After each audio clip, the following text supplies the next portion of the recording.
कारी साहब, आप हज़रत आयशा रज़ियल्लाहु अन्हा की शख्सियत हमारे लिए कैसे मिसाली है? क्या ख़ासियत है आपकी शख्सियत में बहैसियत माँ उम्मुल मोमिनीन और बहैसियत अज़वाज मुतहरात में से एक फ़र्द? बिस्मिल्लाहिर्रहमानिर्रहीम। सैयदा आयशा सिद्दीक़ा रज़ियल्लाहु ताला अन्हा उन ख़वातीन में से एक हैं जिनको अल्लाह रब्बुल आलमीन के पैगंबर ने सैयदा खदीजतुल कुबरा के बाद सबसे पहले पसंद फरमाया।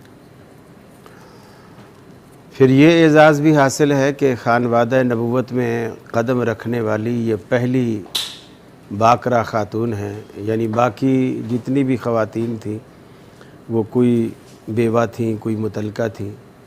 आपके घराने में दाखिल होने वाली ये पहली कुंवारी ख़ातून थी। कम उम्री में यानी रसूल अकरम सल्लल्लाहु अलैहि वसल्लम के घर में कदम रखा। हाफ़िज़ा, मुफ़स्सिरा, मुहद्दिसा करार पाई, बेइंतहा ज़हीन थी। सिद्दीक़ अकबर रज़ियल्लाहु ताला अन्हो की साहिबज़ादी होने का शर्फ़ भी हासिल था और उम्मुल मोमिनीन होने का शर्फ़ भी इन्हें हासिल था। सुभान अल्लाह। रसूल अकरम सल्लल्लाहु अलैहि वसल्लम से जब सहाबा किराम ने पूछा कि अल्लाह के हबीब, आपको सबसे ज़्यादा कौन प्यारा है? आपने फरमाया आयशा। उन्होंने पूछा या रसूलल्लाह, हमारी मुराद मर्द हैं। अच्छा। तो फिर आपने मर्दों का नाम लेने के बजाय आपने फरमाया आयशा का बाप। सुभान अल्लाह। यानी उसकी निस्बत फिर भी आयशा के साथ जोड़े रखी। सुभान अल्लाह। गोया ये इशारा यूँ किया कि आयशा का बाप भी मुझे इसी वजह से पसंद है कि वह आयशा का बाप है। सुभान अल्लाह। यानी मोहब्बत का महवर फिर भी सैयदा आयशा सिद्दीक़ा रज़ियल्लाहु ताला अन्हा रही। नबी करीम सल्लल्लाहु अलैहि वसल्लम ने यह भी फरमाया कि आयशा को तमाम ख़वातीन पर ऐसी ही फजीलत हासिल है जैसे कि तमाम खानों पर सरीद को हासिल है। सरीद को हासिल है, ठीक। ये सरीद अरब की एक बहुत महबूब डिश थी। ठीक ठीक ठीक। वो गोश्त का शोरबा होता था। अच्छा। और उसमें रोटी के टुकड़े करके भिगो दिए जाते भिगो कि गोश्त के शोरबे में जब रोटी भिगो दी जाए तो उस खाने को अरब बड़े शौक़ से खाते और उसका नाम भी अलग से सरीद रखा जाता है। सरीद रखा। रोटी भीग के नरम हो जाती है और उसका एक अलग से अपना एक टेस्ट होता और अपनी एक वो होती। तो आपने जिस तरह फरमाया कि अरब में उस खाने को फजीलत है खाने पर, इसी तरह दीगर ख़वातीन पर आयशा को फजीलत है। सही। फिर रसूल अकरम सल्लल्लाहु अलैहि वसल्लम के घर में आने के साथ आप इतनी कम उम्री में आईं कि सैयदा आयशा ख़ुद फरमाती हैं कि मैं बच्चियों के सहेलियों के साथ खेल रही थी, मेरी माँ ने मुझे आवाज़ दी और फिर मुझे अलग से ले जाया गया और वहाँ कुछ ख़वातीन जमा थीं। उन्होंने मेरा मुंह धुलाया, कपड़े बदले, गोया यानी बनाव सिंगार किया और फिर मेरी माँ मुझे पकड़ के लाई और दरवाज़े पर रसूलुल्लाह सल्लम खड़े थे और मेरी माँ ने मेरा हाथ रसूलुल्लाह सल्लम के हाथ में पकड़ा दिया। रसूल अकरम सल्लल्लाहु अलैहि वसल्लम मुझे घर लेकर चले गए। फिर उनकी मज़ीद ये बातें भी नज़र आती हैं कि गुड़ियाँ जो अमूमन बच्चियाँ खेलती हैं वो कपड़े की गुड़ियाँ बनाया करती थी, तो सैयदा आयशा वो भी साथ लेके गई। यानी ये सारी बातें उनकी कम उम्री को ज़ाहिर कर रही हैं। फिर एक मरतबा नबी करीम सल्लल्लाहु अलैहि वसल्लम ने देखा कि हज़रत आयशा ने घर में सहेलियों को जमा किया हुआ है और गुड़ियों के साथ खेल रही हैं। जब अल्लाह के रसूल तशरीफ़ लाए तो उन्होंने आपसे हिजाब करते हुए उन गुड़ियों को छुपाने की कोशिश की। अच्छा। नबी करीम सल्लल्लाहु अलैहि वसल्लम मुस्करा दी और फरमाया आयशा कोई बात नहीं, तुम अपनी सहेलियों के साथ खेल लो। इसी तरह एक मौके पर रसूल अकरम सल्लल्लाहु अलैहि वसल्लम ने देखा कि विंडो के पास ही एक घोड़ा नुमा कोई चीज़ है। आपने पूछा आयशा ये क्या है? कहा या रसूलल्लाह ये घोड़ा है। तो आपने फरमाया इसके तो पर लगे हुए हैं, घोड़े को तो पर नहीं होते। तो सैयदा आयशा ने कहा अल्लाह के रसूल वो आपने नहीं सुना सुलेमान अलैहिस्सलाम का घोड़ा जो उड़ता था? तो आप ये सुनकर मुस्करा दी, यानी उसकी बात को एक बचगाना बात समझ के उसको नज़रअंदाज कर दिया, उसको छोड़ दिया। दूसरी बात यह कि सैयदा आयशा सिद्दीक़ा रज़ी अल्लाह ताला अन्हा वाक़या इफ़्क के बाद, ये बनु मुस्तलक का एक ग़ज़वा था जी। उससे वापसी के मौके पर एक जगह काफ़िले ने पड़ाव किया जी। और उस पड़ाव में सैयदा आयशा रज़ी अल्लाह ताला अन्हा रफ़ा हाजत के लिए बाहर गई और जब वापस आई तो उनको महसूस हुआ कि गले में जो हार था वो नहीं है। सही। फिर बग़ैर किसी को बताए वापस उसको तलाश करने उसी राह पर वापस रास्ते में देखते हुए गई। हार तो मिल गया जी। लेकिन जब वापस आई तो काफ़िला नहीं मिला। अच्छा। काफ़िला इसलिए नहीं मिला कि हज़रत आयशा चूँकि एक तो कम उम्र थी, फिर कुछ बेवज़न सी थी, जिसे हमारे यहाँ दुबली पतली जिसे कहते हैं। अच्छा। इस तरह, और वो होदज होता था, उसको पर्दा लगा हुआ था। जी।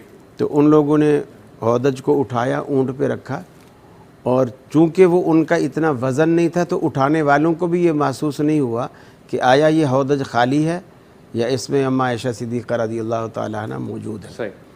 वो खाली होदज चला गया। अल्लाह के हबीब भी काफ़िले को लेकर चले गए। ये वहाँ जब आई तो काफ़िला नहीं मिला तो इन्होंने कहा मुझे पीछे भागने से बेहतर है कि जब भी उनको पता लगेगा तो वो मुझे तलाश करने के लिए यहाँ आएंगे। सही। लिहाजा अकल का यही तकाजा है कि मुझे यहीं वेट करना चाहिए। तो वो एक दरख्त के साथ इंतज़ार करने के लिए बैठ गई। जैसे हवा वगैरह चलती है तो ऊपर सर से दुपट्टा जो थोड़ा चेहरे पर भी ढका हुआ था वो थोड़ा सा उड़ गया हवा से, चेहरा ओपन हो गया।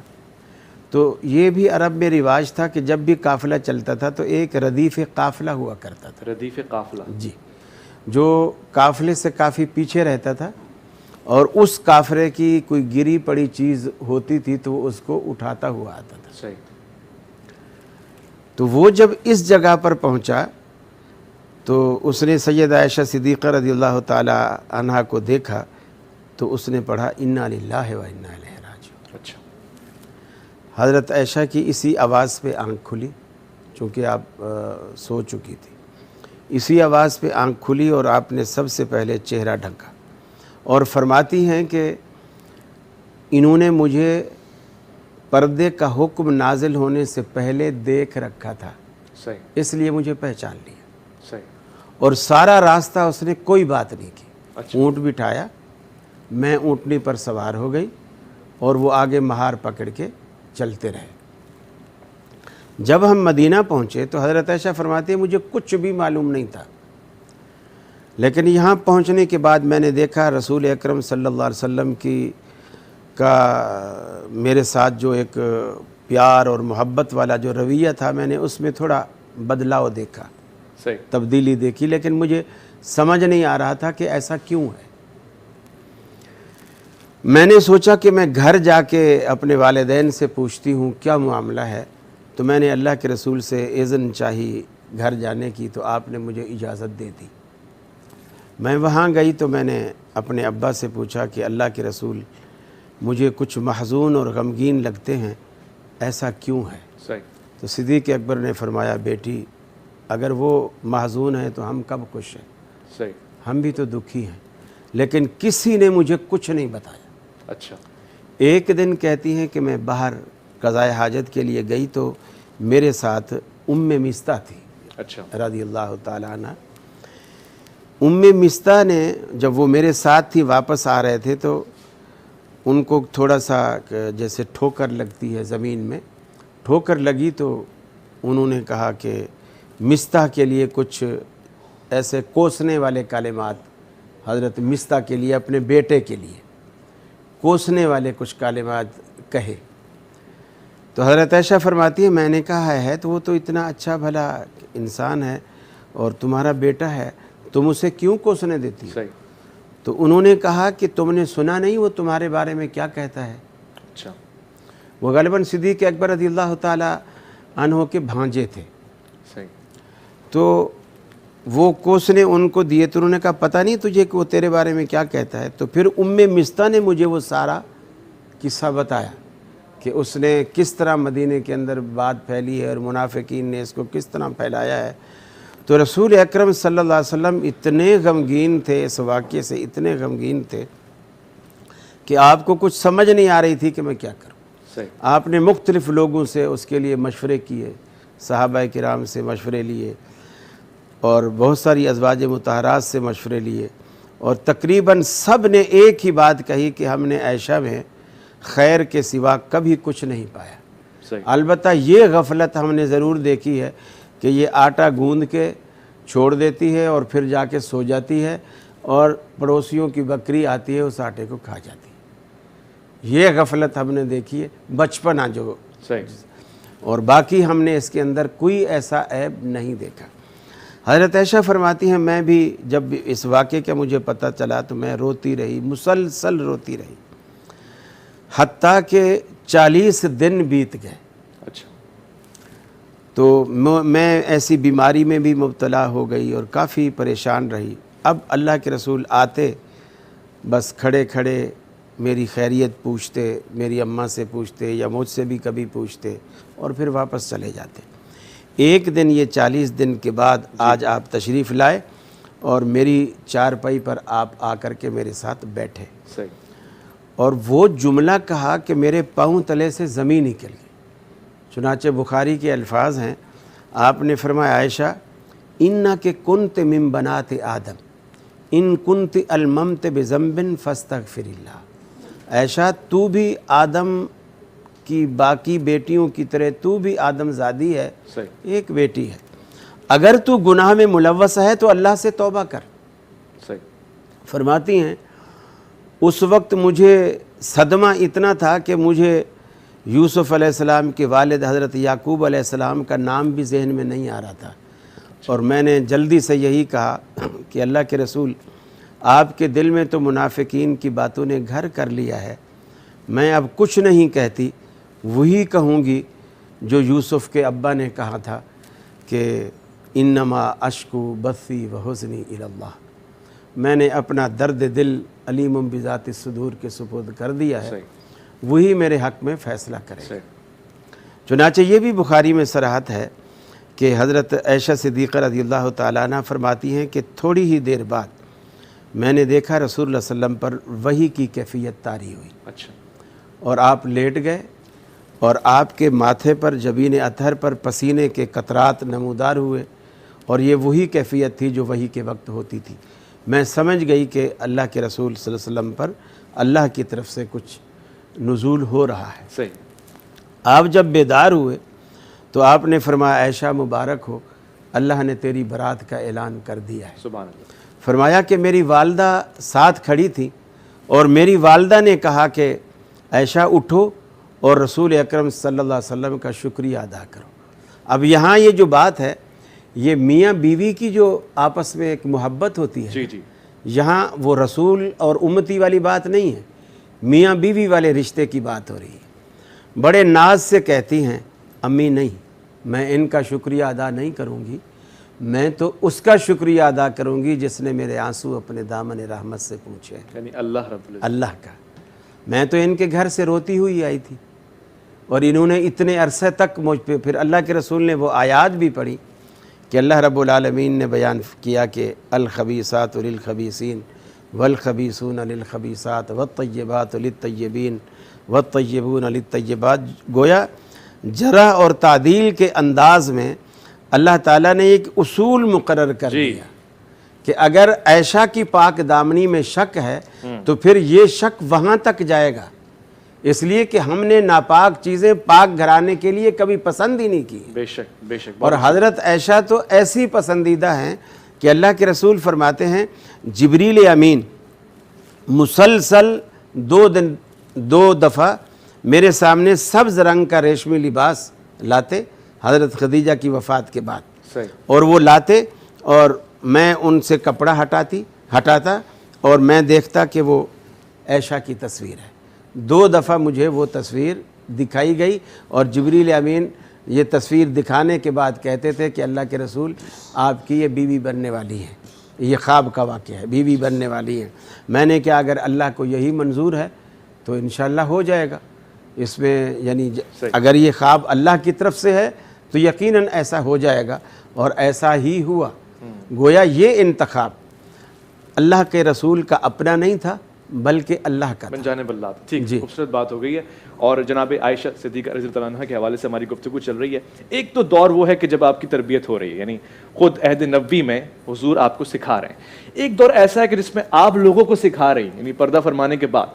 उस दौर के हवाले से मैं जानना चाहता हूँ, जो सियासी किरदार रहा वो भी, इल्मी किरदार रहा वो भी।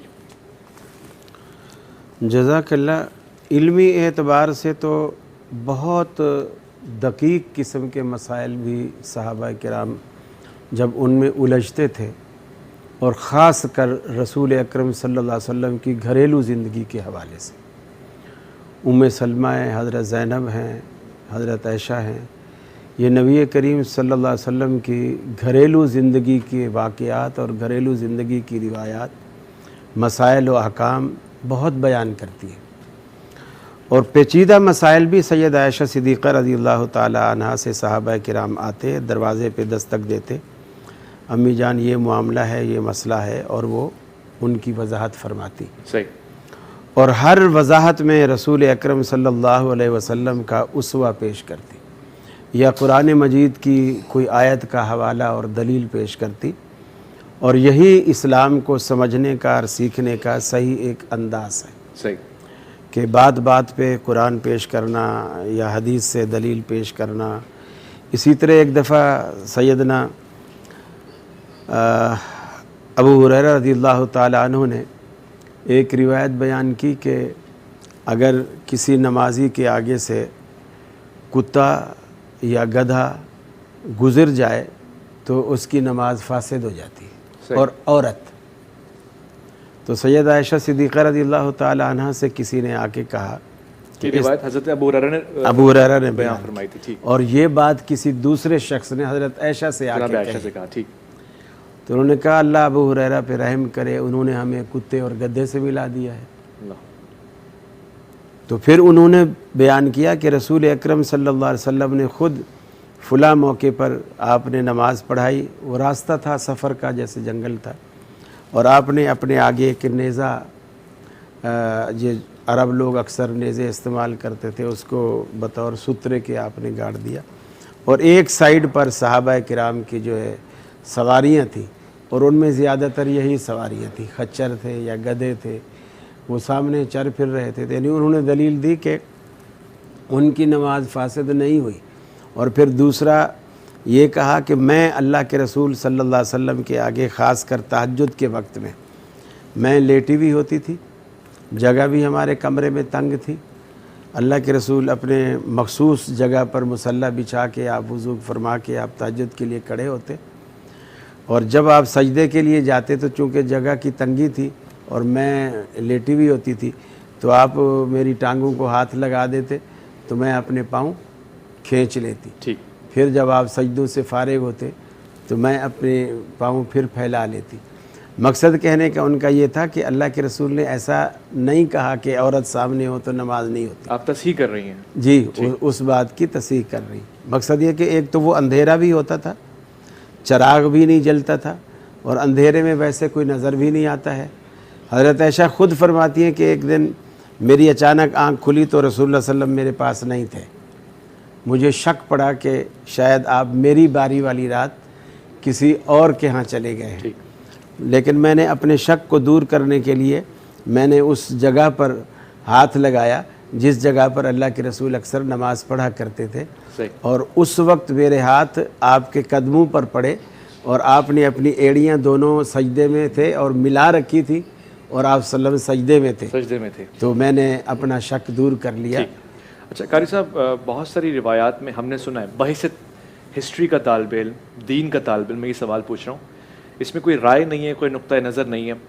हम एक तरफ अहादीस सुनते हैं कि 4 ख़वातीन ऐसी हैं जिनको ऐसे मकामात और वो फजीलतें हासिल हैं जो किसी को भी हासिल नहीं है। एक तरफ ऐसी अहादीस भी सुनने में आती हैं कि एक ख़ास मकाम जनाब आयशा रज़ी अल्लाह तआला अन्हा को हासिल है, तो ये तज़ाद मुझे नज़र आता है या वाक़ई इसकी कुछ और हिकमत है? ये ज़रा बयान फरमा दीजिए। मेरा ख्याल है आपको नज़र आता है। सही। देखिए, जहाँ रसूल अकरम सल्लल्लाहु अलैहि वसल्लम ने 4 ख़वातीन का ज़िक्र किया, सैयदा खदीजतुल कुबरा, सैयदा फ़ातिमतुज़ ज़हरा और हज़रत मरियम और फ़िरौन की जो घरवाली थी हज़रत आसिया जी, तो इनके बारे में आखरत का ज़िक्र फरमाया। आखरत का जिक्र, आखरत का ज़िक्र फरमाया। जहाँ आपने सैयदा आयशा की फ़जीलत बयान फरमाई, वहाँ आपने आखरत का ज़िक्र नहीं फरमाया। तो गोया हम इसको यूँ तत्वीक देख सकते हैं कि ये फ़जीलत और ये मकाम दुनिया के एतबार से है और वो आखरत के एतबार से। बहुत आसान कर दिया आपने ये मामला, यानी ये दुनियावी दर्जात हैं और वो आखरत के दर्जात हैं। यानी दुनिया में वो जो हज़रत आयशा की ज़िंदगी में जो ख़वातीन मौजूद थी उस वक्त थी, तो आपने उन सब को रख कर, इसीलिए मिसाल भी आपने अरब के खाने की दी। सही। क्योंकि हो सकता है हमारे यहाँ लोग पसंद ना करते हो, इल्ला ये कि अगर पाए बने हों ठीक, तो पाए में रोटी भिगो के खाना अच्छा लगता है, ठीक, लेकिन अमूमन कोरमे में रोटी भिगो के खाना अच्छा नहीं लगता।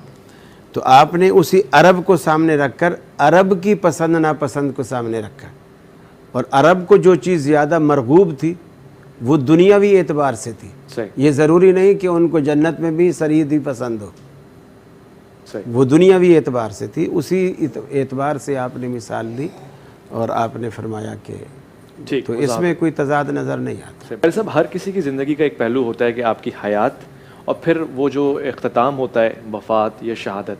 हम तमाम शख्सियात के हवाले से जानते हैं, हज़रत आयशा रज़ी अल्लाह तआला अन्हा की वफ़ात के हवाले से थोड़ा सा बता दीजिए। वो तभी ही वफ़ात है, यानी उसमें कोई शहादत वाली बात नहीं है, वो तभी ही वफ़ात है और तभी वफ़ात से ही आप अल्लाह को प्यारी हुई। नबी करीम सल्लल्लाहु अलैहि वसल्लम के बाद भी ग़ालिबन 30 साल का अरसा, तो इतना अरसा आप रहीं और फिर अल्लाह को प्यारी हो गई, बस ज़िंदगी इतनी थी। इसमें कोई शहादत वाला या ज़हर वाला या ऐसा कोई उसमें उन्सुर शामिल नहीं है।